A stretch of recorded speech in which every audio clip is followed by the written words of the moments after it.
Obsèque de l'abbé Apollinaire Malou Malou, ce vendredi a été consacré à la cérémonie officielle à la CENI. Arrivé jeudi dans la soirée, la dépouille mortelle sera acheminée samedi au Palais du Peuple pour des hommages officiels qui lui seront rendus par le chef de l'État, Joseph Kabila. Et les sanctions éventuelles des USA contre les acteurs politiques de la République démocratique du Congo sont infondées face au principe de la souveraineté des États garantis par le droit international. Déclaration faite ce vendredi par l'autorité morale de la nouvelle classe politique et sociale. Vous l'écouterez tout à l'heure dans ce journal. Nouvelle édition du journal, bienvenue à tous et merci d'être avec nous. Sur Télé 50, les obsèques officielles de l'abbé Apollinaire Malou Malou, c'est pour demain samedi dans l'avant-midi au Palais du Peuple à Kinshasa, avant le rapatriement de la dépouille mortelle à Bumbo dans la province du Nord Kivu où il sera inhumé. Ce vendredi, le corps électoral et les différentes personnalités de la société civile lui ont rendu un vibrant hommage au siège de la centrale électorale. Regardez. De l'air. 2 semaines après l'annonce officielle de sa mort, la dépouille de l'abbé Apollinaire Malou Malou est arrivée jeudi soir à Kinshasa. De l'aéroport international de Njili, le cortège a pris la direction de la cathédrale Notre-Dame du Congo, où une messe a été dite en sa mémoire. Ce vendredi, le corps du premier président de la Commission électorale nationale indépendante sera acheminé à la CENI, puis au Palais du Peuple pour des hommages officiels. Le président Joseph Kabila sera présent comme aussi le membre de toutes les institutions de la République pour sa décoration en tant que grand officier dans l'ordre des héros nationaux Lumumba Kabila, dont l'ordonnance a été lue sur les antennes de la RTNC. Des hommages mérités, car ce docteur en sciences politiques a conduit pour la première fois le Congo-Kinshasa aux élections démocratiques en 2006. Il a ensuite piloté la conférence de paix des Goma, puis les programmes Amani, avant d'être le principal négociateur du gouvernement lors des négociations avec le M23 à Kampala. Il a réintégré la CENI après les élections de 2011 jugées chaotiques, œuvre du pasteur Daniel Ngoyi Mulunda. De toute sa vie, l'abbé Butembo a toujours défendu les valeurs de paix et de réconciliation. Après Kinshasa, la dépouille sera amenée à Beni, puis Butembo par route, où il sera inhumé. Rappelant que l'abbé Malou Malou s'est battu longuement contre la tumeur du cerveau, avant de rendre l'âme. Dans l'actualité également, il n'y a plus d'obstacle sur la voie du dialogue, a déclaré Edem Kodjo dans une interview exclusive accordée ce vendredi à Radio Kapi avant son départ pour Kigali. Le facilitateur du dialogue politique national voulu inclusif dit souhaiter convoquer ce dialogue avant la fin de ce mois de juillet à Kinshasa. Sur la radio onusienne, Edem Kodjo affirme vouloir respecter le délai annoncé par le groupe des soutiens à la facilitation lors de sa première réunion à Addis Abeba. À nos confrères, le facilitateur confie que le dialogue sera organisé dans un format réduit et pour une courte durée. Edem Kodjo insiste sur la détente de l'environnement politique propice au dialogue. Il estime que les conditions les plus utiles posées par l'opposition pour participer à ce forum ont pour la plupart trouvé des solutions. Selon Edem Kodjo, tous les préalables de l'opposition ont été rapportés aux autorités congolaises et attendent des solutions, rapporte Radio Okapi. Une bonne frange de l'opposition exige entre autres la libération des prisonniers politiques. Le facilitateur annonce que le dialogue va commencer par la mise en place du comité préparatoire. Jeudi dernier, Edem Kodjo a rencontré quelques opposants membres du G7 et de la dynamique de l'opposition, deux plateformes qui étaient jusque-là opposées à la tenue de ce forum. Dialogue format réduit et pour une courte durée, en tout cas l'opinion attend d'être fixée par le facilitateur Edem Kodjo, car les choses n'ont fait que trop durer. Direction la primature pour parler de cette audience que le Premier ministre a accordée tour à Lola Kisanga, gouverneur de la province du Haut-Ouélé, au ministre de la Recherche scientifique et technologique Daniel Madimba et à Sylvain Maliko, représentant de la BAD en République démocratique du Congo, des entretiens qui ont tourné autour de la réhabilitation des infrastructures de base dans la province du Haut-Ouélé, de la spoliation de 4 villas du centre agroalimentaire de Lubumbashi, puis de l'évolution de la situation politique et économique de la RDC, sujet abordé avec le représentant de la BAD. C'est ici, au Jardin des Premiers et sous les regards des anciens premiers ministres, que Matata Ponyo reçoit ses invités. D'abord, Lola Kisanga, gouverneur de la province du Haut-Ouélé. L'entretien a tourné autour de la réhabilitation des infrastructures routières de cette jeune province de 4 millions d'habitants et de 90 000 km². Cette question des travaux de réhabilitation que je suis venu discuter avec lui proposer ce que nous avons pensé faire sur les axes principaux, la nationale numéro 25 de Nyanya-Isiro, pour lequel nous avons contracté avec une entreprise chinoise Crexet, pour lequel les travaux vont démarrer très essentiellement. Nous avons discuté des autres axes, qui sont notamment la nationale numéro 26, qui part de Isiro, Mungwere, Wacha jusqu'à Durba. C'est 330 km de routes carrossables que nous devons réaliser, mais également la route provinciale numéro 426, qui part de Isiro, Niangara, Dungu, Faradje jusqu'à Durba. Daniel Madimba Kalonji, ministre de la Recherche scientifique et technologique, est venu faire part au Premier ministre de la spoliation depuis bientôt 20 ans de 4 villas du centre agroalimentaire de Lubumbashi. L'urgence s'impose, le ministre a reçu des orientations de Matata Ponyo, il faut saisir la justice. Nous allons saisir la justice pour qu'on puisse voir comment est-ce que nous pouvons récupérer les biens de l'État. Et je profite aussi de cette occasion pour lancer le message à nos citoyens qui veulent bien prendre les choses de l'État. Nous n'allons pas accepter. Nous ferons tout possible pour récupérer les biens de l'État. La température économique et politique de la RDC était au centre de l'entretien que le Premier ministre a accordé à Sylvain Maliko, représentant de la BAD en RDC, surtout en cette période où les pays africains sont confrontés à une conjoncture internationale peu stable. Il voit un peu à travers les différents schémas d'intervention ici et là, comment avoir des sources d'inspiration pour aborder le futur. La Banque africaine de développement est une banque où la République démocratique du Congo est membre. Et à ce titre, la République démocratique du Congo a toutes les raisons de continuer de croire que la Banque africaine de développement sera à ses côtés. Le soleil se couche et Matata Ponyo accompagne son dernier invité avec qui ils ont notamment parlé des efforts économiques de la RDC pour la stabilisation du cadre macroéconomique.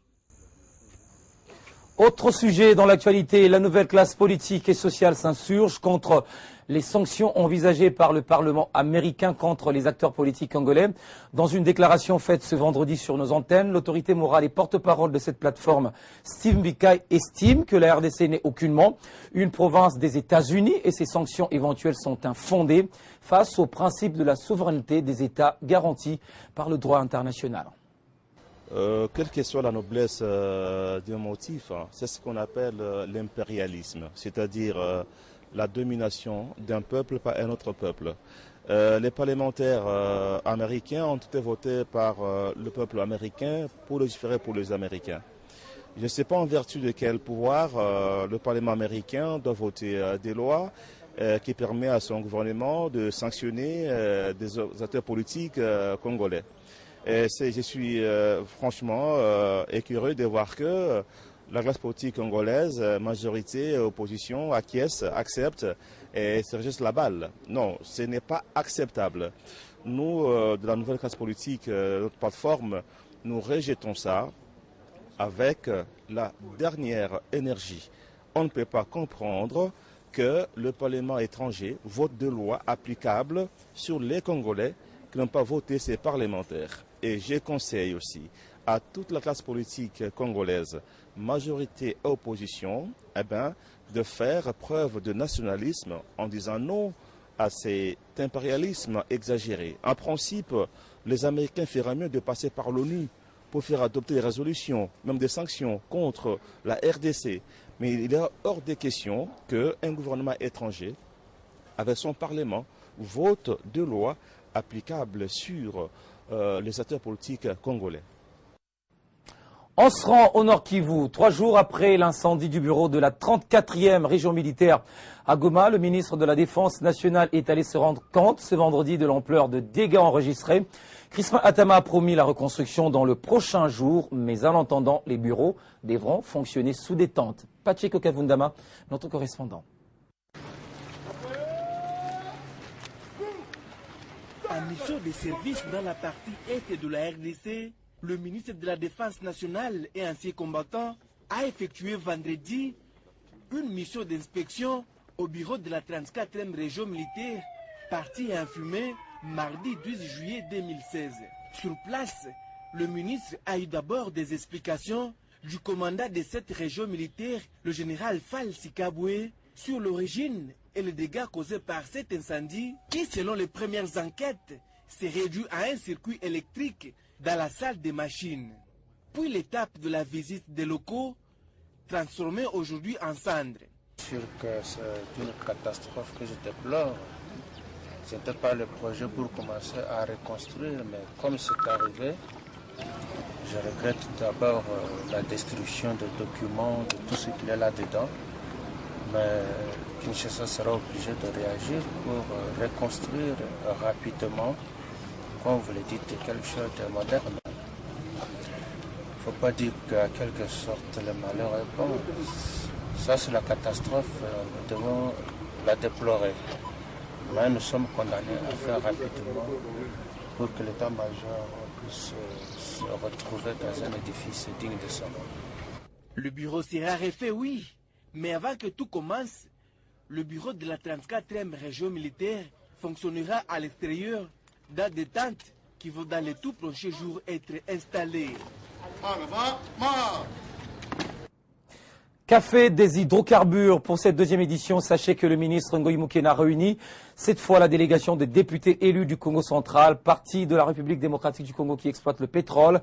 L'exploitation du pétrole, oui, mais au bénéfice de la population, c'est le but principal de cet échange. Comme avec les députés du sous-groupe pétrolier producteur, le ministre des hydrocarbures a exposé sur la cartographie des blocs pétroliers par province, mais aussi le marquage moléculaire. Nous ne pouvons pas contempler le pétrole comme on a contemplé parfois ailleurs le diamant. Dès que l'exploitant du diamant est parti, la pauvreté revient et commence à nous martyriser. À ce jour, le Congo central est la province qui exploite concrètement le pétrole. C'est ce qui explique cette attention aux élus du peuple de cette partie du pays. Dans une logique purement pédagogique et dans le souci des maîtres sur la même longueur d'onde, Ngoï Moukena se livre à l'exercice. Comme le pétrole sera exploité partout, j'ai besoin d'informer les autochtones de la richesse que Dieu a mise sur leur terre de manière spéciale pour qu'ils prennent conscience d'abord de cette richesse-là. Ça ne doit pas être la richesse des autres, c'est la richesse des citoyens de ce pays. Et à leur tour, les députés ont exposé d'abord sur les vrais problèmes liés à l'exploitation du pétrole, qui jusque-là ne profite pas au pays. Ensuite, sur la rétrocession, qui à ce jour est à faible pourcentage. Les députés sortent de la salle avec une idée claire du ministre Ngoï Moukena. Nous espérons, à travers ce travail et par rapport à la poursuite des travaux qu'on aura à faire ensemble, parce que c'est un ancien député qui comprend un peu le sens d'un élu, nous aboutirons à ce que très bientôt, pas pour 2-3 mois, pour lui, très bientôt, les investisseurs seront là, et de façon à pouvoir promouvoir le pétrole, le sous-sol congolais, le pétrole comme le gaz, et même la place de l'autochtone dans la redistribution des richesses de la République. L'heure est aujourd'hui un partenariat gagnant-gagnant, comme le veut le président de la République, pour un Congo émergent. Et c'est sur ordre du gouvernement congolais que 2 membres de l'ONG environnementale britannique Global Witness ont été reconduits à la frontière. Et pour cause, ils sont entrés sur les territoires de la RDC avec des visas non requis. C'est la Direction générale de migration qui s'est chargée de leur expulsion. Regardez. Jeudi 14 juillet 2016, sur le coup de 22 h, le régulier de Brussels Airlines à destination de Bruxelles amène Carol Jules Courte, de nationalité canadienne, et l'allemand Tegd Meyer-Willem. Ces 2 membres de l'ONG environnementale britannique Global Witness ont été déclarés personnes non grata et donc priés de quitter illico presto les territoires congolais. Mais qu'est-ce qui leur est donc reproché? Les passeports des intéressés, non seulement qui sont presque verts, ils sont à terme, mais surtout ces visas sont non requis pour le présent séjour. Aucune autorisation de déploiement n'a été obtenue auprès des services de la DG. Les intéressés se sont permis de procéder à l'intoxication des populations pour les pousser à se soulever contre les concessionnaires forestiers, avec toutes les conséquences néfastes sur la paix dans ce pays, sur la pauvreté, la santé, l'éducation et même sur les régimes politiques. Un tel comportement d'intoxication mettrait ce pays en péril, tout au moins la paix qui nous est très chère pour développer ce pays. Le deux compères se croyaient sans doute au-dessus de loi. Ils ne se sont ni donné la peine d'obtenir des documents de séjour réguliers, ni un ordre de mission en vue de participer ou d'être associés, de manière exceptionnelle d'ailleurs, comme le prévoit la législation, dont le suivi de la mise en exécution des clauses sociales. Et ils se défendent d'avoir voulu, quoiqu'en dépit du respect de loi, examiner le taux de réalisation sociale dans les concessions forestières et vérifier si oui ou non les écoles, les routes, les centres de santé ont été construits. C'est bien beau oui, mais le tout devrait se faire dans le respect de règles de l'art. Quand on veut exercer sa profession dans un pays, on commence par se soumettre à sa législation en vigueur. La formation des agents et cadres de la Direction générale des recettes administratives s'est clôturée ce vendredi à Kinshasa. Cette formation de 5 jours, animée par des experts canadiens du cabinet Act for Performance, a porté sur les prix de transfert et sur la valeur ajoutée dans certains secteurs miniers congolais. La cérémonie de clôture de cet atelier de formation a été présidée par le directeur général de l'Institut national de la statistique et ancien vice-ministre des Finances, Roger Chelongo. Après 5 jours de formation animée par les experts canadiens en recettes minières, l'heure a été à la remise de brevets aux agents et cadres de la DGRAD. Le directeur général de l'INES et ancien vice-ministre des Finances, Roger Chulungu, a souligné l'importance de cette formation. Après 5 jours de partage et d'acquisition de nouvelles connaissances sur le thème retenu, j'ose croire que l'expérience était enrichissante avec des débats de haut niveau, parfois houleux, et je ne peux m'en douter que les objectifs assignés à cet atelier aient été atteints. Pour les formateurs, cet atelier de formation vient accompagner les cadres et agents de la DGRAD dans la gestion des recettes minières en RDC. En fait, ce que moi j'ai apprécié, c'est qu'il y a une très grande participation des participants. Donc, on leur a peut-être donné de l'information, mais ils nous en ont donné beaucoup de leur part. Donc, il y a eu un échange extrêmement fructueux. On pourrait considérer ça comme un échange mutuellement profitable. J'ai trouvé l'atelier extrêmement stimulant, c'était de voir les questions et l'intérêt. Et je pense que c'est très, très, très encourageant de voir que ces agents de l'État ont cette motivation pour vraiment bien faire leur tâche. Et les participants s'en réjouissent. Nous, les fiscs, nous devons toujours être à la page de tout ce qui se fait afin d'éviter qu'il y ait quelque part une fuite de capitaux ou perte de non-paiement des impôts et taxes. Et principalement ici, c'est la redevance minière. La prochaine étape de cet atelier de formation financé par la BAD est prévue à Lubumbashi, dans le Haut-Katanga. Après le Tanganyika, le Lualaba, bref, le Grand Katanga, la fondation Les Amis de Zoé Kabila vient d'être implantée dans la ville de Kinshasa. L'objectif majeur de cette fondation, c'est le bien-être de la population par la population, autrement dit l'auto-prise en charge clamée par le soldat du peuple Mzee Laurent Désiré Kabila. La cérémonie s'est déroulée en présence du bourgmestre de la commune de la Gambé. Une cérémonie sobre, mais qui a tout son sens. Amani, Kazi, Maïndeleo, une devise qui s'applique désormais à Kinshasa. Pour le président national de la Fondation, le moment est bien choisi pour expliquer aux nouveaux membres les objectifs de la Fondation Les Amis de Zoé Kabila. Ce que fait Azoka, c'est d'abord sensibiliser la population et puis la former. Et après avoir formé cette dernière, on donne aussi des matériels didactiques nécessaires dans chaque domaine d'intervention. Et puis s'en est suivi la mise en place des coordonnateurs pour la ville-province de Kinshasa. Le développement de la population par une prise de conscience, et ce, dans tous les domaines de la vie, s'applique avec Azoka. Nous avons d'abord écouté la population de Kinshasa nous avons compris quel est le domaine qu'on peut intervenir dans la ville et province de Kinshasa, c'est-à-dire nos domaines d'intervention réagis par rapport aux milliers. La Fondation étendra certainement ses tentacules dans les autres provinces du pays.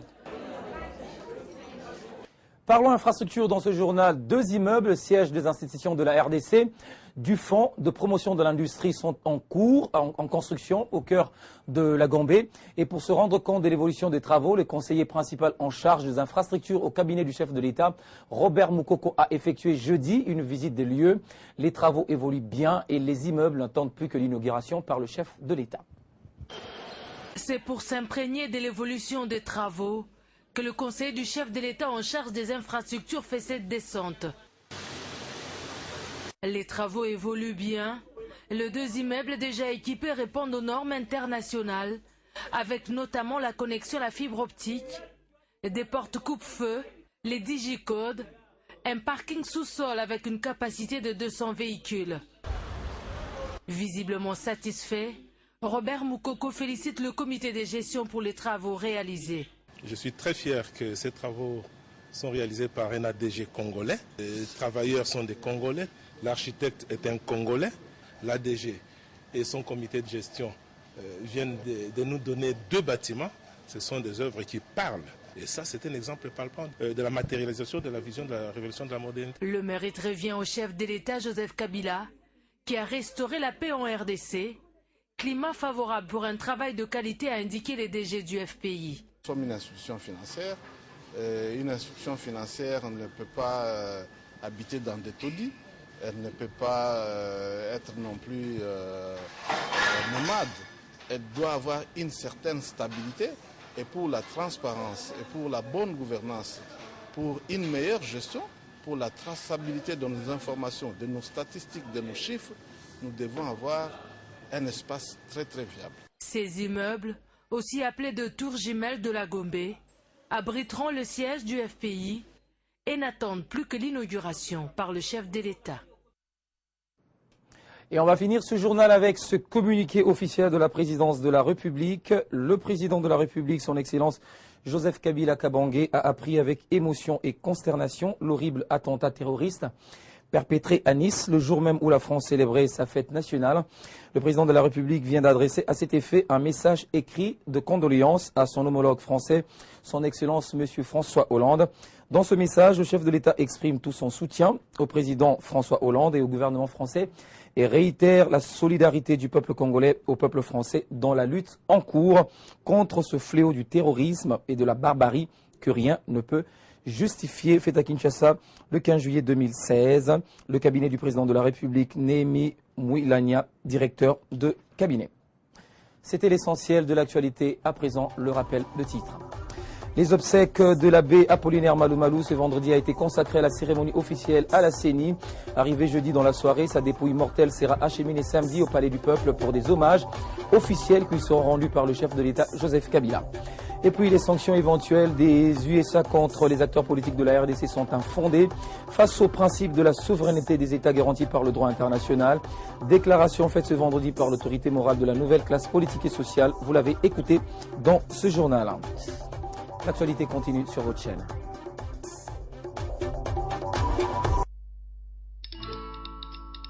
Dans la vie, nous avons tous des rêves, objectifs et aspirations. Vos projets d'avenir ainsi que ceux qui vous sont chers dépendent des choix que vous effectuez aujourd'hui. C'est pourquoi la Raobank a créé Renaissance, le nouveau compte d'épargne qui vous propose un meilleur taux rémunérateur à court et à moyen terme. Ainsi, vous pourrez suivre l'évolution des intérêts générés par votre épargne et assurer un avenir meilleur à vos projets les plus chers. Raobank is my bank.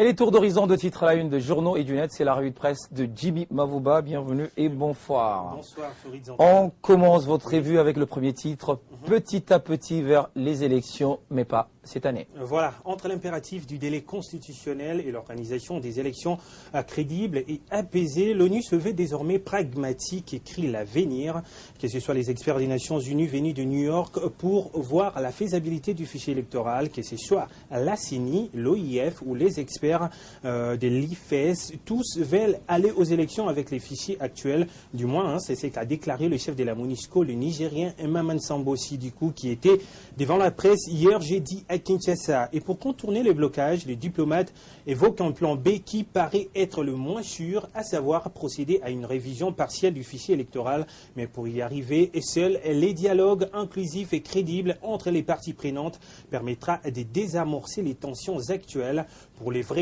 modérateurs, l'ONU souffle le chaud et le froid, à partir qu'au moment où elle encourage au dialogue, elle souhaite en même temps voir les élections se tenir dans les délais constitutionnels, alors que la CENI se donne au moins 17 mois pour élaborer ces fichiers qui doit reprendre le nouveau majeur et les Congolais de la diaspora. Ce que l'organisation internationale devrait plutôt faire, c'est de persuader les opposants qui traînent les pieds à participer au dialogue en vue de l'organisation des élections qu'ils appellent de tout leur vœu. Pendant ce temps, enchaîne la tempête des tropiques. Edem Kodjo tente d'aplanir les divergences entre une frange de l'opposition et la majorité présidentielle pour trouver des pistes de solutions à la crise qui secoue actuellement les pays.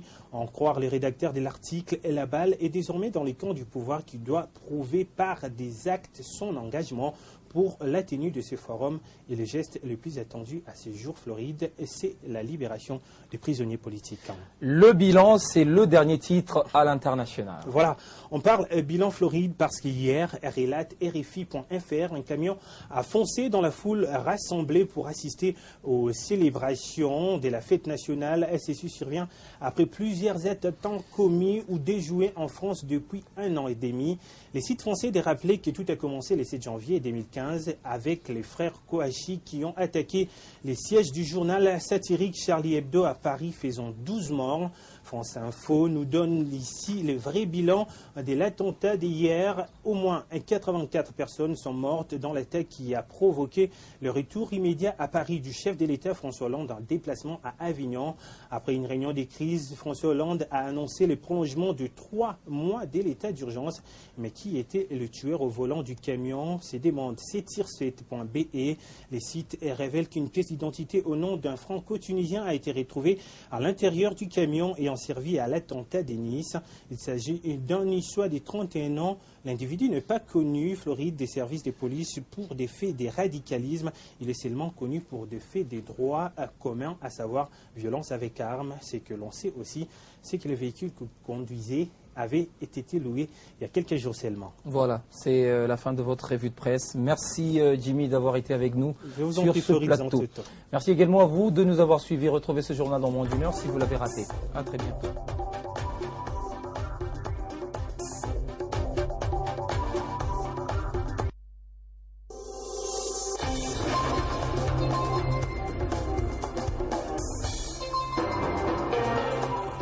Ce programme vous a été offert par Orange.